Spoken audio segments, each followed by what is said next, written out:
கொஞ்சம் வெயிட் பண்ணுங்கள். இன்றைக்கி ஒரு விசேஷமாக நம்ம ஜெபிக்க போகிறோம். எதற்காகனா,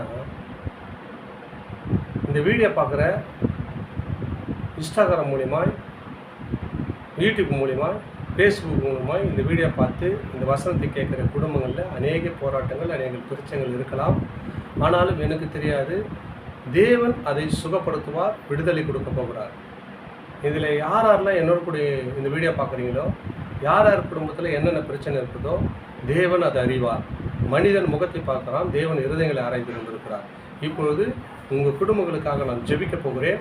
என்னோடு கூட இணைந்து கொள்ளுங்கள். கர்த்தர் உங்களை விடுதலையாக்கி, ஒவ்வொருவருக்கும் ஒரு தேவை உண்டு, அந்த தேவைகளாம் அவர் சரி செய்வார். கோணலான வாழ்க்கையை சரி செய்கிறவர், கோணலானதை செவி பண்ணுகிறவர் இயேசு. அவர் தான் உங்கள் வாழ்க்கையை பற்றி செவிப்படுத்த போகிறார். எத்தனையோ போராட்டம் இருக்கலாம். இத்தனை நாள் நான் வீடியோ பார்க்குறேன், இன்ஸ்டாகிராமில் இந்த வசனத்தை கேட்குறேன், எத்தனையோ காரியத்தில் நான் விடுபட முடியாது இருக்கலாம். ஆனால் இந்த நாளிலே ஆண்டவர் உங்களுக்காக நான் ஜெபிக்க போகிறேன். கண்களை மூடுங்க, என்னோடு இணைந்து கொள்ளுங்கள். கர்த்தர் சுகம் தந்து விடுதலை தந்து உங்களை ஆஸ்வதிக்க போகிறார்.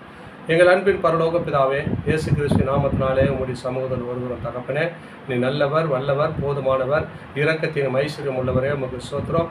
ஆவியானவரே, இந்த நாளிலே இந்த வீடியோ பார்க்குற இன்ஸ்டாகிராம் மூலியமாகவும், யூடியூப் மூலியமாகவும், ஃபேஸ்புக் மூலிமா இந்த வீடியோ பார்த்து கொண்டிருக்கிற ஒவ்வொரு குடும்பங்களையும், சிறியோர் முதல் பெரியோர் வரைக்கும் கர்த்தாவே என்ன தேவை இருக்கிறது நீ அறிந்திருக்கிற ஐயா. தகப்பனே, மனிதன் முகத்தை பார்க்குறான், தேவன் இருதயங்களை ஆராய்ந்து கொண்டிருக்கிறேன். இந்த வீடியோ பார்த்து கொண்டு என் வாழ்க்கையில் இது நடக்கவில்லையே, ஒவ்வொரு நாளும் இந்த வீடியோ பார்க்குறேன், என் வாழ்க்கையில் இது புரோஜனம் இல்லையே அப்படி நினைத்து கொண்டிருக்கிற சகோதர சகோதரிகள் மத்தியில் ஆண்டவரே ஒரு அற்புதமான அதிசயங்களை நீ செய்யும்படியாக நாங்கள் ஜெபிக்கிறோம். தகப்பனே, வியாதியாக இருந்தால் கர்த்தர் இப்போதே சுகமடைய முடியும் ஜெபிக்கிறேன். ஆண்டவரே, எந்த நிலைமையில் எந்த இடத்தில் இருந்தாலும் இயேசுவின் கரம் இப்போது தொட்டு சுகமாக்கும்படியாக நாங்கள் ஜெபிக்கிறோம். அப்பா, இந்த வியாதி என்னை விட்டு விடுதலை முடியலையே, இந்த வியாதி என்னை விட்டு போகவில்லையே, எத்தனை நாள் இந்த மரண படுக்கையில் இருந்து கொண்டிருக்கிறேனே என்று வேகலத்தோடு இருக்கிற அந்த குடும்பத்தை இயேசுவின் நாமத்தில் எப்போது அந்த வியாதியும் விடுதலையாகட்டும். ஆண்டவரே, ஏசப்பா தகப்பனே, கடன் தொல்லையில் மாற்றிக்கொண்டிருக்கிற ஒவ்வொரு குடும்பங்களுக்காக ஜெபிக்கிறேன். ஏசப்பா, யாரெல்லாம் இந்த கடை எப்போது அடையும், எப்போது இந்த கடன் முடியும் என்று சொல்லுகிறார்களே, ஆண்டவரே, அவர்கள் கடத்தை அடைக்க கர்த்தர் நீ உதவி செய்வீராக. நல்ல பலன் கொடுங்க, நல்ல கர்த்தாவே கையின் பிரயாசத்தை ஆசீர்வதிங்க. அதை கொண்டு அவங்க கடன் அடித்து சமாதானம் சந்தோஷமோடு வாழ கர்த்தர் உதவி செய்யுங்க தகப்பனே. அது மாத்திரம் இல்லாத தகப்பனே, வேலைக்கு போகிற சிறு பிள்ளைகள், படிக்க போகிற பிள்ளைகள், காலேஜ் போகிற பிள்ளைகள், அவர்கள் எல்லாம் சுகபத்திரமாய் கொண்டு போய் சேர்த்து சுகபத்திரமாய் கொண்டு வந்து சேருங்கப்பா.